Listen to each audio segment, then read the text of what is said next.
va commencer par lire un verset du Srimad Bhagavatam et on en est au chapitre 5, verset 26, c'est ça page 165. Om Namo Bhagavate Vasudevaya.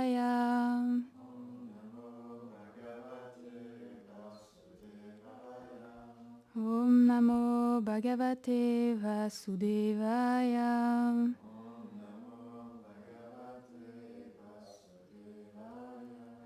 Om Namo Bhagavate Vasudevaya.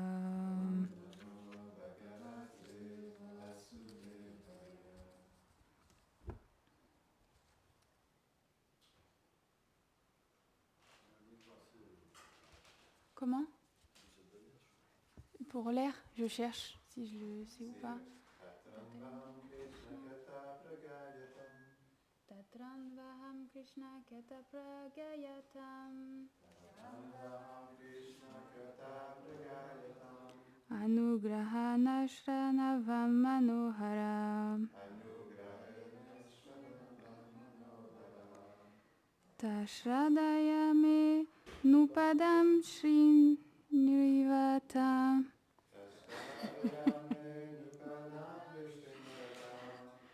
Prayashravasya Angamama Bhavadruchi.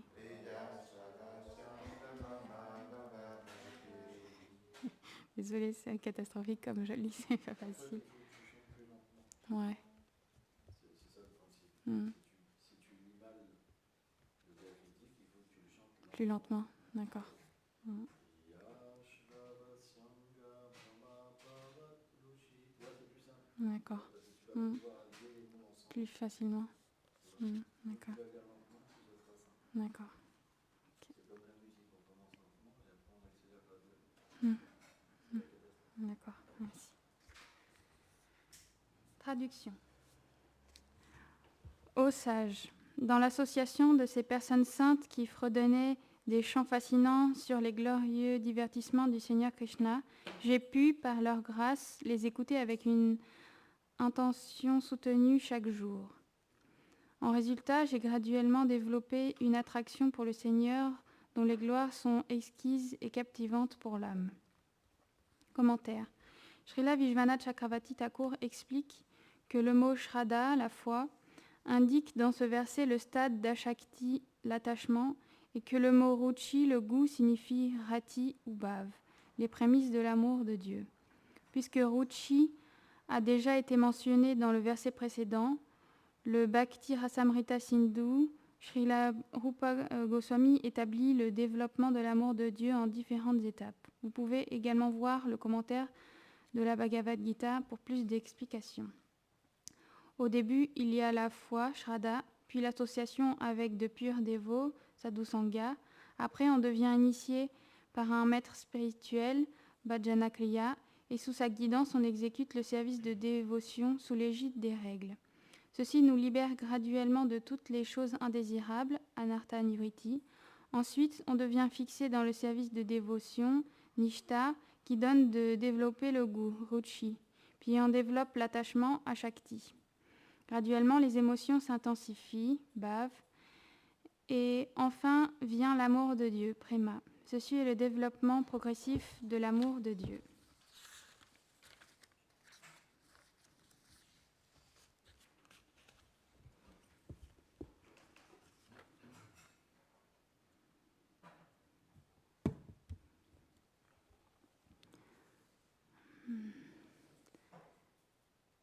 Om Agyanatimirandasya Gyanam Jaram Sharakaya Shakshurun Militam Yena Tasmai Shigurave Namaha Shri Chaitanya Manobishtam Stapitam Yena Bhutare Svayam Rupa Kadamadyam Dadati Svapadantikam Vanchakarpatarubhyascha Kripa Sindhubhya Evacha Patitanam Pavanebhyo Vaishnavebhyo Namo Namaha Jaya Shri Krishna Chaitanya Prabhu Nityananda Shri Advaita Gadadhar Shivasadi Gaura Bhakta Vrinda Hare Krishna Krishna Krishna Hare Hare Hare Ramo, Ramo Ramo, Hare Hare.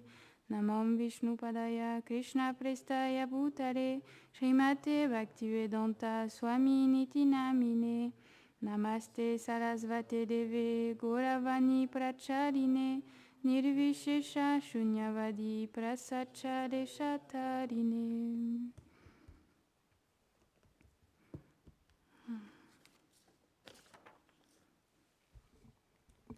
Alors, on va essayer de retrouver là où on était arrêté la dernière fois. Le temps il passe vite, on n'a pas commencé, puis déjà tard. Du coup, on avait parlé la semaine dernière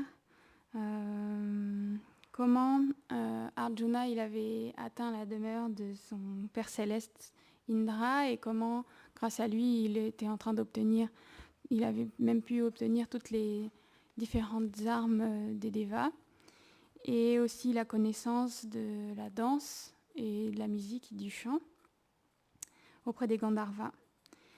Et donc on s'était arrêté à cet endroit-là. Et en fait, Dhritarashtra, lui, dans son royaume, Hastinapur, il est très anxieux en fait de toute cette situation parce que il a peur qu'à la fin de l'exil, les Pandavas y mettent leurs vœux à exécution et qu'ils perdent tous ses fils en fait. Donc tous les jours, il est rempli d'anxiété à cette idée-là et il se demande ce qu'il peut bien faire pour pouvoir changer cette chose-là. Est-ce que les Pandavas ils vont lui enlever tous ses fils ou est-ce qu'il va pouvoir avoir encore certains de ses fils? Et en fait, parce qu'on sait, à cette époque-là, les brahmanas, les sages, ils sont constamment en train de voyager, mis à part pendant la saison des pluies où ils restent à un endroit pendant quelques mois. Mais grâce à cette chose-là, alors, il y avait beaucoup de communication qui passait entre les différents endroits. Et de cette façon, Dhritarashtra, il a pu entendre des sages que Arjuna, il avait atteint les planètes célestes et qu'il avait acquis toutes les différentes armes. Et quand Dhritarashtra, qui était déjà anxieux avant ça, quand il a entendu ça, alors il s'est dit, mais il s'est mis en fait à se lamenter encore plus et encore plus et encore plus en disant, mais il y a personne, je vois personne qui pourrait battre Arjuna, comment on va faire, personne ne peut arriver à le vaincre, et il se lamente comme ça, et à un moment il fait venir Sanjay, qui est son ami, et il lui parle de sa situation, et il peut rien faire Sanjay parce qu'il a déjà essayé de conseiller le roi plusieurs fois. Il y a différents conseillers à Dhritarashtra qui ont déjà essayé de le raisonner et de lui donner des solutions, mais Dhritarashtra, comme il est très attaché à son fils, il lui laisse faire tout ce qu'il veut. Alors juste il l'écoute et après il lui dit mais oui, en fait ce que tu dis, il a parfaitement conscience en même temps de la situation de Dhritarashtra. Donc Sanjay simplement lui dit ben oui c'est vrai, ils sont très forts les Pandavas, etc.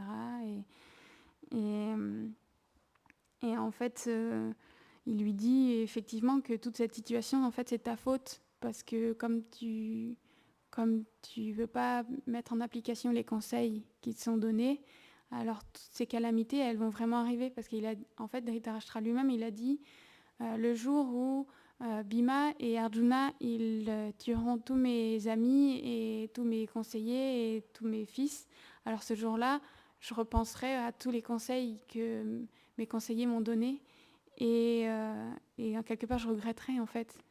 Même Dhritarashtra lui-même, il a conscience de cette situation-là et donc Sanjay, il peut juste qu'approuver. Effectivement, tu te rends bien compte que toute cette situation-là, c'est ta faute parce qu'il fallait que tu arrêtes Duryodhana à temps en fait.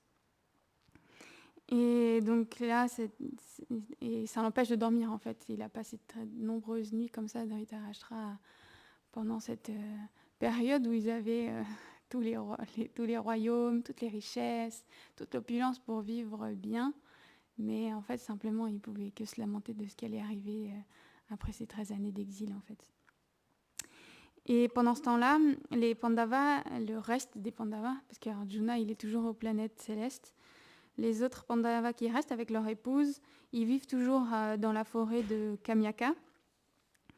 Et pour eux, c'est difficile aussi à ce moment-là, parce que comme ils sont séparés de Arjuna, alors c'est difficile de vivre en fait sans lui parce qu'ils ont toujours vécu ensemble et que son absence, elle est vraiment douloureuse en fait. Alors ils sont très souvent mal. Et Bhima lui-même, il répète souvent à Yudhishthir l'histoire du jeu de dés, il lui rappelle souvent à l'esprit. Et, et en fait, lui, simplement, il a envie de prendre les armes et d'aller... Il comprend pas pourquoi Yudhishthir, il lui interdit d'aller tuer tout de suite les Kauravas, parce qu'il lui dit pourquoi on doit agir avec honneur en attendant toutes ces années d'exil, alors qu'eux-mêmes, ils n'ont pas agi avec honneur, donc ça ne se justifie pas. Il n'y a aucune raison qu'on agisse comme ça. Et lui dit, et même si on attend la fin de cet exil et qu'on arrive pour récupérer notre royaume, alors certainement, ils demanderont à Shakuni de nouveau de faire un jeu de dés et on perdra de nouveau et on retournera encore dans la forêt parce que tu ne sais pas jouer au dés, tu ne sais pas très bien jouer au dés et tu perdras tes sens et de nouveau on perdra tout, on sera exilé dans la forêt. Et comme ça, il a des paroles dures avec son frère. Et Yudhishthir ne peut pas en vouloir à Bhima parce que il sait très bien que derrière ces paroles dures, Bhima, son seul désir, c'est que son frère, il soit la tête du royaume en fait. Et qu'il dit ça, finalement, c'est dit par affection pour Yudhishthir quelque part. Donc il ne peut pas lui en vouloir, alors simplement il essaye de l'apaiser pendant cette situation-là. Et il s'est trouvé que peu après cette discussion-là, une fois de plus, il y a un sage qui est arrivé voir les Pandavas. Il s'appelle Vriyadashva. Et ce sage, il est venu parler à Yudhishthir. Et en fait, Yudhishthir, il commence à lui expliquer sa situation, comment, avec le jeu de dés, il a perdu tout et il avait comme mal agi en jouant à ce jeu de dés et qu'il avait tout perdu, tout son royaume, tous ses biens et que maintenant ils étaient exilés dans la forêt, etc. Il lui demande au sage, Yudhishthir, il demande au sage, est-ce que tu connais pas un prince ou un roi qui est soit dans une situation qui était dans une situation pire que la mienne. Alors, du coup, Vyahadashva, il lui dit que effectivement, il connaît un ancien roi qui a vécu une situation bien pire que la sienne, en fait. Il commence à raconter l'histoire. C'est là où c'est un peu difficile. J'ai mis longtemps à étudier parce que j'étudie une version de Krishna Dharma. Donc là, c'est une deuxième version que j'étudie un petit peu en parallèle pour essayer d'étoffer quand les histoires sont un peu plus longues. Mais là, c'était incomparablement plus long. Alors du coup, c'était difficile de tout étudier et surtout de retenir. Et donc, dans la version de Krishna Dharma, le résumé de l'histoire, elle est en 2-3 lignes. Et là, elle fait au moins 35 pages. Ça fait une grosse différence. Et à un moment, ils n'en ont pas parlé, à un moment, il a détaillé. Donc rien que cette histoire, elle pourrait faire l'objet d'au moins une ou deux classes. Mais je vais essayer J'ai pas pris de notes en plus, donc je vais essayer de résumer quand même et de développer un peu plus. Et en fait, explique l'histoire d'un roi, c'est le roi des Nishada, il s'appelle Nala, et l'histoire de son épouse Damayanti. En fait, à ce moment-là, Nala, il était connu comme un très bon roi, un roi pieux, etc., avec beaucoup de qualités. Et donc le père de Damayanti, on va arriver un petit peu avant la naissance de Damayanti, le père de Damayanti, il s'appelle Bhima, et il est dans son royaume, c'est pareil, c'était un bon roi. Et le problème, c'est qu'il n'arrivait pas à avoir d'enfants. Il s'est retrouvé sans enfants. Et fait qu'un jour, il y a un sage qui est passé, et comme on sait souvent, quand ça arrive dans ces cas-là, alors il demande l'aide des sages. Et grâce à l'aide de ce sage-là, il a pu avoir 4 enfants merveilleux. Il a eu donc sa fille qui s'appelle Damayanti, et il a eu 3 fils puissants. Et donc ces fils... Donc là, je vais essayer de retrouver un petit peu j'essaie de mettre quelques petites notes à certains endroits. Est-ce que je vais avoir noté Je ne sais pas si je vais... avoir arrivé à retrouver, mais en tout cas, il a eu 3 fils, il y en a un qui s'appelait Dama, un Damanta, et je ne sais plus exactement le troisième, enfin 3 plus son fils.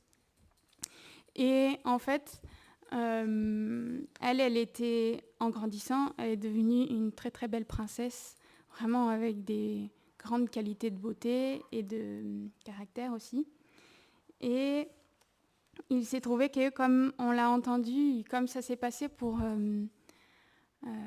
Arjuna avec Subhadra, pour résumer un peu la situation, ils ont fini par entendre parler l'un de l'autre et sans jamais s'être vus, puisque les princesses n'étaient jamais vues avant leur Swayamvara, sauf par ses proches et par les sages. Et comme ça, à distance, ils sont tombés amoureux.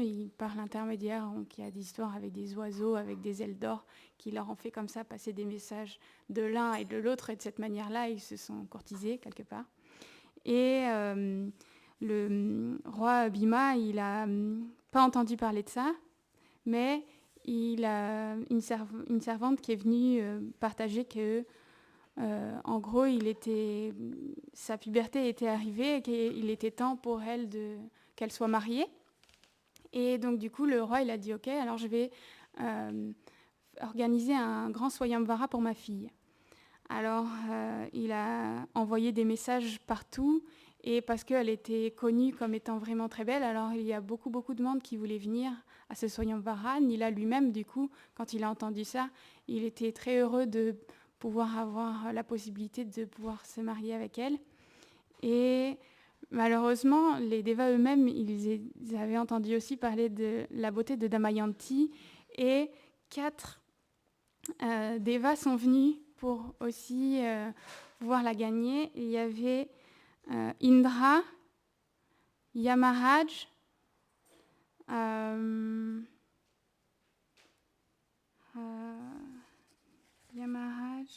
Varuna et Agni, je crois. Je sais plus. Je sais pas si c'est tellement long que je sais pas, même en ayant essayé de mettre des 4 devas comme ça qui sont arrivés, et en fait d'une manière ou d'une autre ils savaient par rapport à Nala. Et du coup, sur le chemin pour aller vers le Swayamvara, ils ont rencontré Nala et ils sont venus le voir, ils se sont alliés tous les 4. Et ils lui ont dit s'il te plaît, on veut faire de toi notre messager et tu vas aller voir Damayanti. Alors normalement, il n'aurait pas été capable de la voir, puisque comme on l'a dit, personne n'est censé, mais parce que les Devas, ils ont des pouvoirs mystiques, ils ont dit t'inquiète pas, tu pourras rentrer sans encombre pour aller la voir. Tu vas aller la voir et tu vas lui remettre un message pour nous. Tu lui dis qu'on arrive à son Swayamvara et qu'elle choisisse l'un de nous 4, donc l'un des 4 Devas. Et lui, il dit, mais moi-même, je viens pour la gagner aussi. Et vous me demandez à moi d'aller plaider pour vous. Et donc, du coup, commence à y avoir un débat, mais bon, c'est des débats. Hein, il a été obligé d'accéder à leur demande. Alors, tristement, il va voir, il voit pour la première fois Damayanti, qui est magnifique. Et quelque part, en fait, elle le reconnaît aussi, comme étant son très cher Nila. Et en fait, il lui explique, donc il lui donne son message, et elle lui dit, mais en fait, je ne peux pas les accepter, parce que moi, je t'ai accepté toi dans mon cœur, en fait, donc c'est pas possible. Il dit, tu te rends compte, c'est quand même des devas, etc. Il ne peut pas plaider à sa cause, parce qu'il est le messager parce qu'il est il arrive en tant qu'un messager, il lui dit, je suis ici, et il ne peut pas lui donner son cœur à ce moment-là, parce qu'en tant que messager, il est obligé de plaider pour ses maîtres à ce moment-là, en fait. Et donc, du coup, il lui dit ça, il lui dit, t'inquiète pas, j'ai entendu ton message, mais quand on sera au Swayamvara, à ce moment-là, il ne sera plus en fait un messager. Et donc, moi, de toute façon, je peux accepter que toi. Alors, du coup, il a délivré son message et il rentre. Et les Devas, ils lui demandent tout ce qui s'est passé. Et il est honnête et il raconte tout ce qui s'est passé aussi. Qu'elle avait décidé qu'elle le choisirait lui, simple être humain quand même, comme son époux. Et du coup, les Devas, ils ont trouvé un nouveau plan. Ils sont arrivés avec Nila au Swayamvara et ils ont pris tous la forme de Nila en fait. Et donc, quand Damayanti elle les a vus, elle s'est retrouvée avec 5 Nilas devant elle en fait. Elle lui dit maintenant choisis ton époux. Et en fait, d'une façon ou d'une autre, là j'ai plus tous les détails en tête parce que je vous dis c'est vraiment très long, mais elle a posé des questions et elle a pu deviner qui était son Nila en fait. Elle a compris que c'était les Devas, je me souviens, elle a compris que c'était les Devas qui lui faisaient ce tour-là, alors elle a prié les Devas en fait de pouvoir bien prendre Nila en fait comme son époux parce que c'était vraiment, elle était très fortement attachée à lui, etc. Donc elle a fait comme ça des prières internes en fait, pas que ça se voie forcément de l'extérieur, mais elle a fait des prières aux Devas et pris de compassion en fait, ils ont lâché l'affaire en fait, ils ont repris leur forme véritable et ils ont été quand même contents de ça parce qu'ils ont vu sa détermination et sa chasteté. Et du coup, ils ont même donné des bénédictions à Nila, à chacun, ils ont donné des bénédictions à Nila. Et donc, ils ont pu se marier et passer quelque temps ensemble d'une merveilleuse façon. Et sauf que sur le chemin du retour, les Devas, ils ont croisé Kali, qui était avec un autre, donc le dieu Kali, le dieu de la querelle. Et quand il est venu aussi pour le Swayamvara, enfin, je sais pas, il est arrivé trop tard. Et puis, les Devas, il lui explique ce qui vient de se passer. Ils étaient contents de cette chose-là, mais Kali, quand il a entendu ça, il a dit quoi ? Damayanti, elle a osé choisir un simple mortel au lieu de choisir un Deva. Et en fait, il a décidé que là, il allait punir Damayanti et Nila. Et donc, du coup, il est allé au royaume de Nila. Et en fait, Nila, il avait un frère et Kali, il est rentré dans le corps du frère de Nila et il a forcé quelque part à faire sortir beaucoup de mauvaises qualités en lui. Et il faut quand même que j'aille vite, finalement, je vais avoir raconté que cette histoire-là. Et en fait, il lui fait faire un jeu de dés. Il organise un jeu de dés, donc comme pour les Pandavas, il organise un jeu de dés et il fait perdre tout son royaume à Nila et du coup il s'en va, comme les Pandavas, il s'en va sans rien avec juste son épouse dans la forêt. Mais Kali, il ne s'arrête pas ici en fait, c'était encore pas suffisant de le faire s'exiler dans la forêt. Et en fait, il rentre dans le corps de Nila. Et en fait, Nila, ça lui fait faire ce sentiment qu'il est là dans la forêt avec son épouse sans rien et il se sent mal qu'elle soit dans cette situation-là. Et donc, ils marchent comme ça dans la forêt. Et à un moment, ils trouvent un refuge pour dormir. Ça doit être comme des cabanes pour les chasseurs, ou je ne sais pas exactement. Mais ils prennent refuge pour la nuit. Et il a comme ce désir, influencé par Kali, de laisser son épouse seule dans la forêt, en fait. Et qu'elle serait mieux dans cette situation-là, en fait, parce que lui, il est trop pêcheur, etc. Et donc, du coup, Kali, il l'influence comme ça, en fait, à les séparer dans cette forêt. Et du coup, pendant la nuit, Nila, il se réveille et en fait, comme ça, il commence à partir. Mais son amour, il est très fort. Alors, il revient et il est comme ça, il parlait comme ça à voix haute en disant « Bah non, c'est ma très chère épouse, je vais pas la laisser comme ça. » Et après, ben non, mais en fait, elle se débrouillera mieux sans moi si je suis pas avec elle, etc. Et comme ça, plusieurs fois, il lutte entre son attachement, son amour pour elle et Kali qui l'influence à partir. Et à un moment ou à un autre, il part sans revenir. Et donc là, il se retrouve dans une situation qui est pire que les Pandavas parce qu'en fait, il se retrouve séparé dans cet exil, séparé dans cette forêt.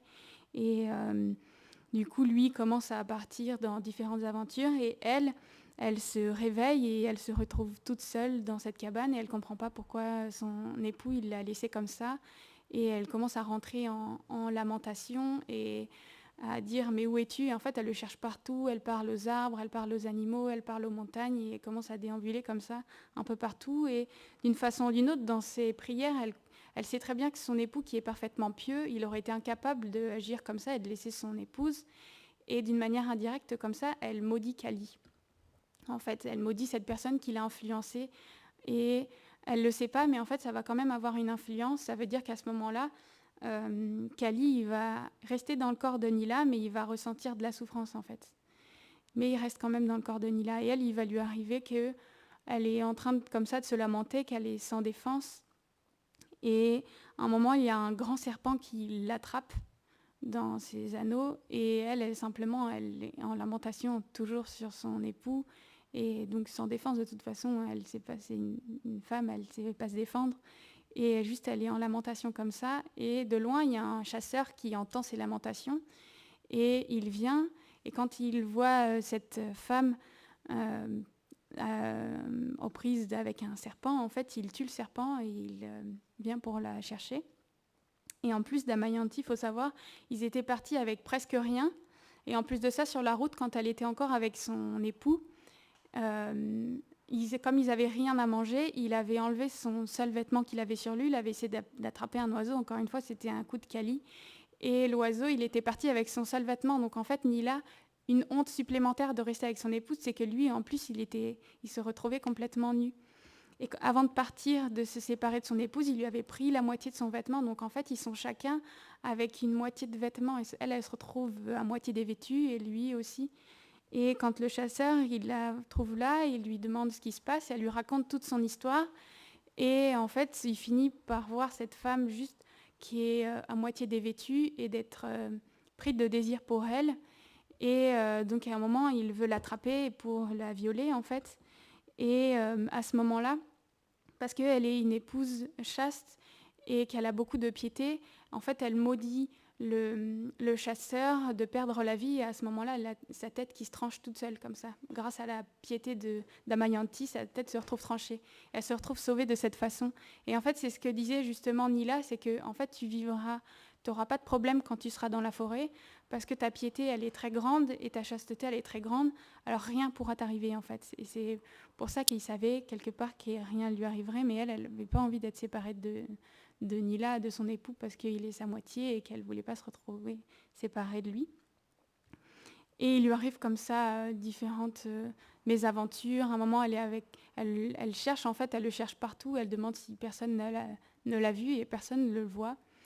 Et elle se retrouve un moment à croiser une caravane de commerçants, et donc elle les rejoint, mais elle a l'air comme d'être une folle parce qu'elle est presque pas vêtue, sa peau elle est sale, elle a les cheveux qui sont tout emmêlés et tout débraillés, elle parle comme ça, la façon dont elle parle, elle paraît quand même qu'elle n'est pas toute sa tête, en fait, elle paraît comme une femme folle, mais il la laisse les accompagner, ils lui disent qu'ils vont aller rejoindre le royaume de Chédi où il y a un grand roi, etc. Donc elle s'est dit qu'elle va les suivre. Et elle s'arrête à un endroit pour la nuit. Et à ce moment, pendant la nuit, il y a des éléphants, une troupe d'éléphants un peu fous, qui arrivent. Et quand ils voient les autres éléphants qui sont domestiqués pour la caravane, ils deviennent complètement fous. Et ils se mettent à ravager complètement toute la caravane. En fait, ils piétinent les gens s'en vont dans tous les sens. Et ça devient un gros carnage. Et elle se cache à ce moment-là. Et tous ceux qui peuvent, ils se cachent. Et elle allait revenir vers eux, et elle entend les personnes qui parlent, et certaines personnes mal intentionnées disent en fait ça doit être à cause de cette femme folle, elle nous a apporté le mauvais œil, etc. Et certainement c'est à cause d'elle, et si on la retrouve, on va la tuer. Donc quand elle entend ça, elle s'en va en courant, et elle dit en fait, elle se retrouve vraiment à même pas pouvoir être accompagnée dans son exil, en fait. Elle se retrouve vraiment seule, et à chaque fois qu'elle est avec du monde, ça se passe mal, et donc ça se passe comme ça un certain temps. Et à un moment ou à un autre, elle arrive dans un royaume. Je ne sais pas si je vais arriver à retrouver, c'est pareil.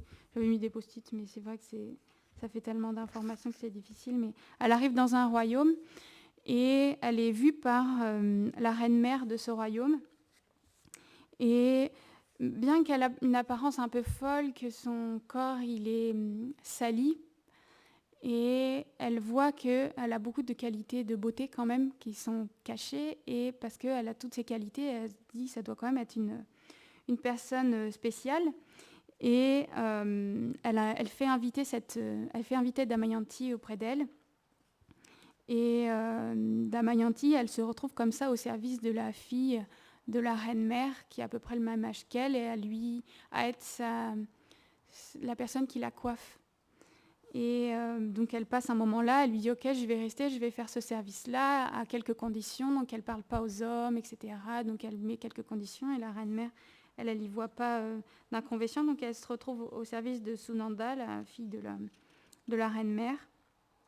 Donc c'est bien au royaume de Chedi. Et à côté de ça, Nila, lui, il arrive à Ayodhya, donc c'est pas l'époque de Ramachandra, hein, c'est un autre roi à ce moment-là qui est roi de Ayodhya. Et même son conducteur de char lui-même, il est à cet endroit-là. Mais il le reconnaît pas parce que avant d'arriver, j'ai oublié, lui aussi il a vécu quelques aventures. Avant d'arriver à Ayodhya, il a eu quelques aventures. Entre autres, il a croisé un naga qui avait reçu une malédiction pour une faute qu'il avait commise. Il était coincé comme dans une forêt en flammes. Et ça lui avait été dit qu'il serait délivré par Nila, le grand roi. Donc, il y a des fois comme ça, des histoires. Et Nila, donc il arrive, il sauve ce serpent-là. Et ce serpent, il se met à la taille d'un pouce. Et il l'accompagne pendant un certain temps. Il lui dit, s'il te plaît, dépose-moi à tel endroit. Et quand tu m'auras déposé à tel endroit, je ferai quelque chose pour ton bénéfice. Qu'il le dépose à cet endroit-là. Et à ce moment-là, le serpent, il mord Nila.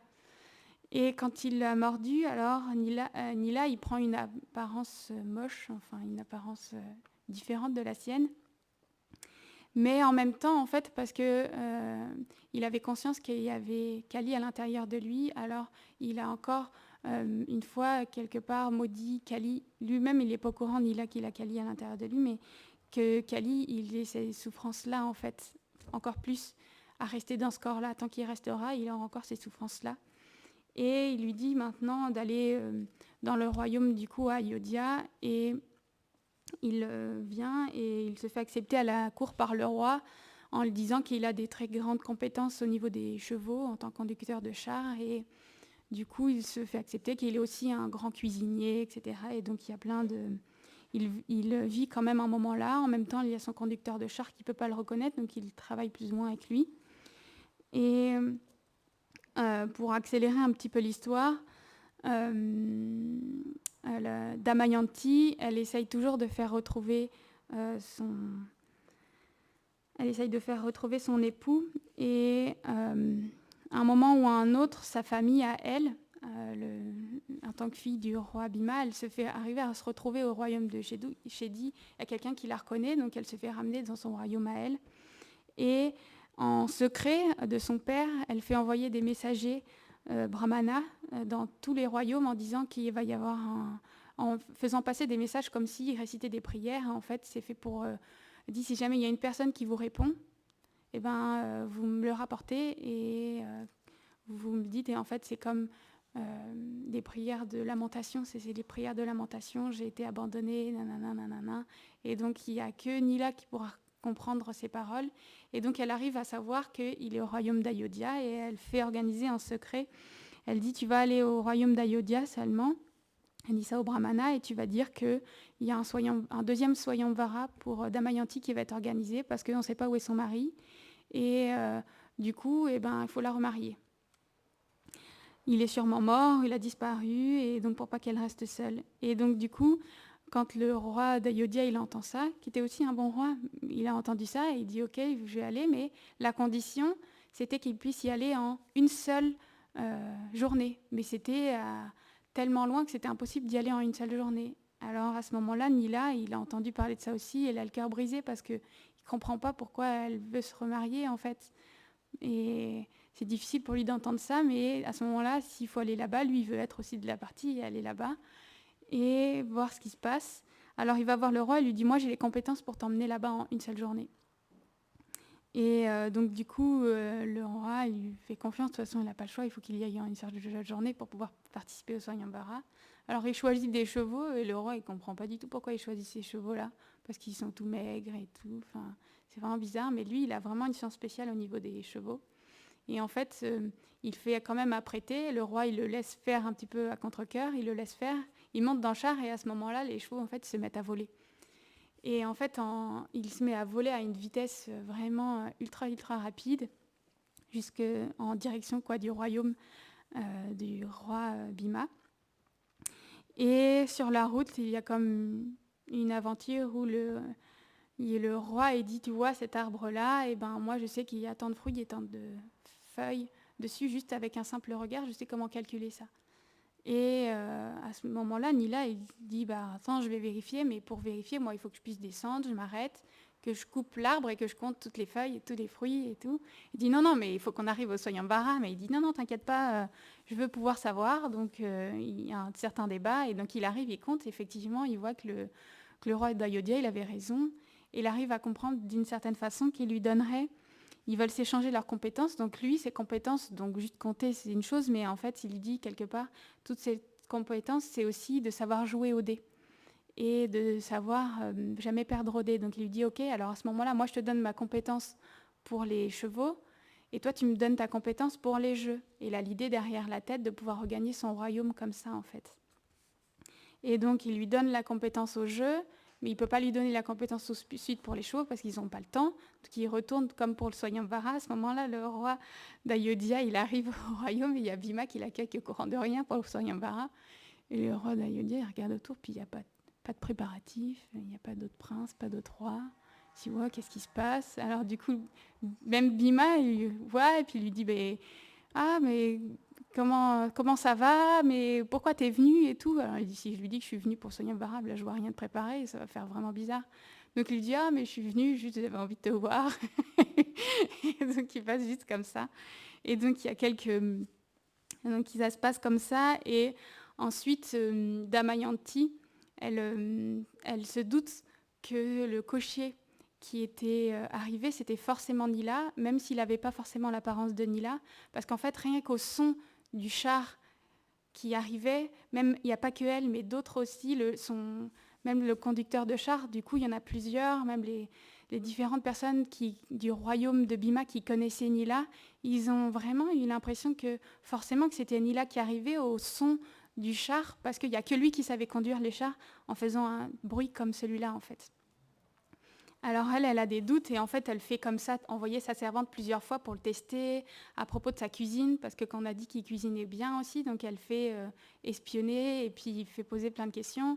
Elle fait amener, ils avaient eu des enfants ensemble qu'elle avait confiés à son père Bhima avant de partir en exil. Et elle fait envoyer les enfants et lui, il ne peut pas retenir en même temps son affection. Et après, quand il voit, il y a aussi la servante et puis il est dans son apparence où il n'est pas Nila en fait. Et je sais pas pourquoi, mais il veut pas se faire reconnaître comme ça.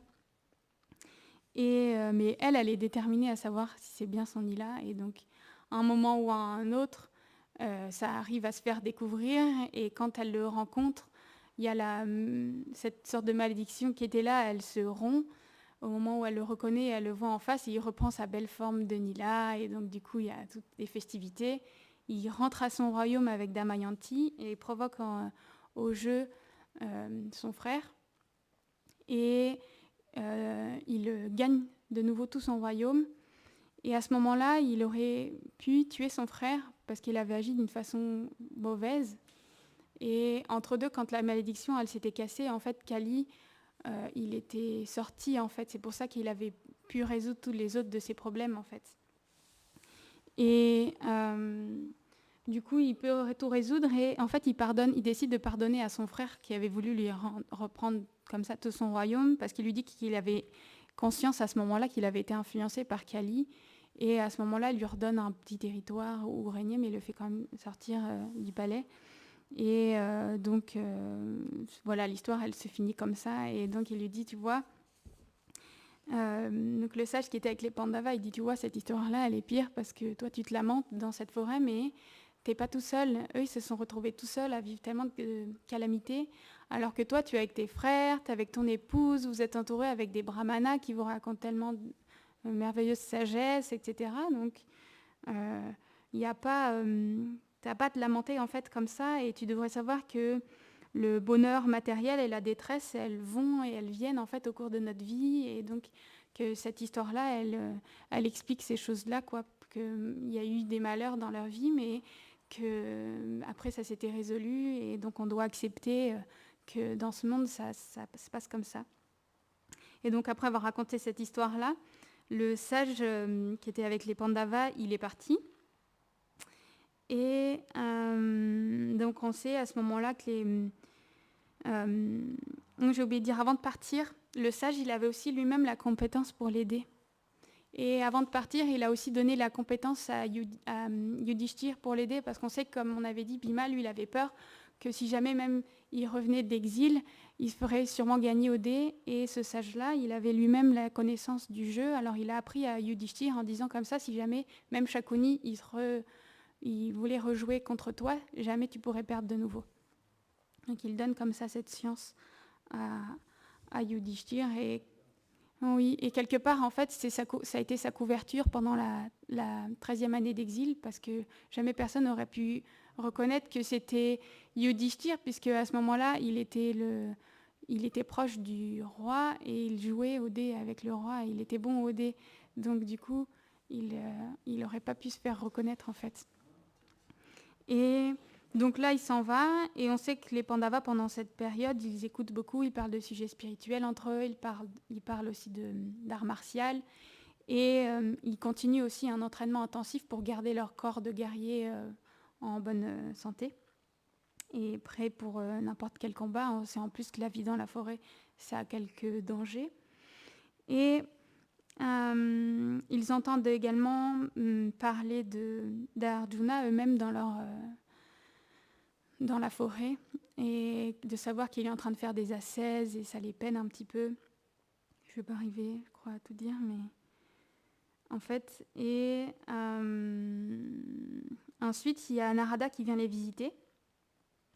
Et Narada, il parle avec Yudhishthir et il parle sur le fait de faire un pèlerinage, parce que c'est vrai qu'il reste dans cette forêt avec ses frères, et parce que c'est la forêt où ils ont vécu avec Arjuna, alors ça leur rappelle constamment leur peine, et ils veulent pouvoir faire autre chose en fait que juste se rappeler, quel que soit l'endroit où ils regardent, ils se rappellent de Arjuna. Et en voyant Narada,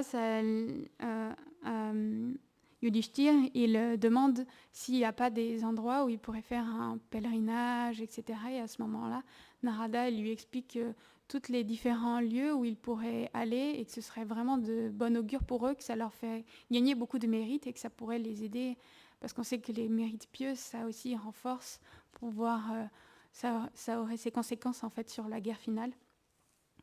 Et qu'en plus de ça, comme ils sont accompagnés par des brahmanas, et que ces endroits-là, ils sont souvent gardés par des rakshasas et par des êtres dangereux, ça pourrait permettre à ces brahmanas-là, qui n'auraient pas l'opportunité d'y aller, de pouvoir visiter, donc ils gagneraient en plus le mérite de faire visiter à des brahmanas. Et il lui dit que bientôt, il va y avoir l'Omasha Muni qui va venir, et lui, il va les guider pour leur pèlerinage, pour voir les différents tirthas, donc les différents lieux saints qu'il lui a conseillés. Alors il s'en va, et l'Omasha, il arrive et lui dit qu'effectivement, il a déjà fait 2 fois ce pèlerinage, mais qu'il aimerait bien le faire une 3e fois, et que l'Omasha, il est allé même jusqu'à Amarendra, donc la capitale de Indra, et à cet endroit-là, il a été étonné de voir Arjuna assis sur le trône avec Indra, et qu'il a pu leur parler, et que même Indra et Arjuna lui-même, ils ont conseillé aux autres Pandavas en fait, de faire ce pèlerinage-là et de gagner des mérites, de faire ces pèlerinages-là. Et que Indra, il a dit aussi à Lomacha que à la fin de son apprentissage, Arjuna, il redescendrait sur la montagne Gandhamadana, et que les Pandavas, ils le rejoindraient au sommet de cette montagne-là, en fait, à la fin de leur pèlerinage, en fait. Donc, il les encourage comme ça à faire le pèlerinage, et qu'à la fin de ce pèlerinage, ils rencontrent leur frère. Alors, avant de partir, il demande aux brahmanas, différents brahmanas, que si jamais il y en a qui ont peur de souffrir de ne pas manger tous les jours, ou qui ont l'habitude de manger que de la nourriture cuite, ou qui ne pourraient pas résister trop grand froid, comme ça, différentes conditions physiques sévères, qu'à ce moment-là, ils rejoignent les royaumes ou d'Hastinapur ou le royaume de Draupadi qui serait bien accueilli, qu'il n'y a pas de problème, mais qu'à ce moment-là, ils ne peuvent pas les suivre en fait. Donc il y a un certain nombre de brahmanas malheureusement qui ne pouvaient pas venir parce ils avaient besoin de plus de confort, on dira. Et donc du coup, ils sont repartis avec juste quand même au moins une centaine, peut-être plus de brahmanas, mais quand même beaucoup, beaucoup moins. Et ils ont commencé leur périple. Et c'est là où, je ne vais pas pouvoir raconter parce qu'il est déjà l'heure, ils ont commencé à passer dans différents endroits de pèlerinage et comme c'est le vœu, les traditions, là au matcha, à chaque fois qu'ils s'arrêtaient dans un endroit, il leur expliquait l'histoire du lieu, si c'était un lac sacré, alors il leur racontait l'histoire et après ils se baignaient dans le lac et racontaient les mérites de cet endroit-là. Et ils sont passés comme ça d'endroits différents, d'endroit en endroit, en fait, en se dirigeant vers les Himalayas, puisque c'est au sommet d'une montagne des Himalayas qu'ils devaient rejoindre Arjuna. Je ne sais pas si je peux continuer, parce qu'il y a encore un certain nombre de choses à dire. J'aurais voulu continuer. Normalement, j'aurais dû arriver jusqu'au bout, mais là, ça fait déjà long, en fait. Je prendrai la prochaine fois. Il vole.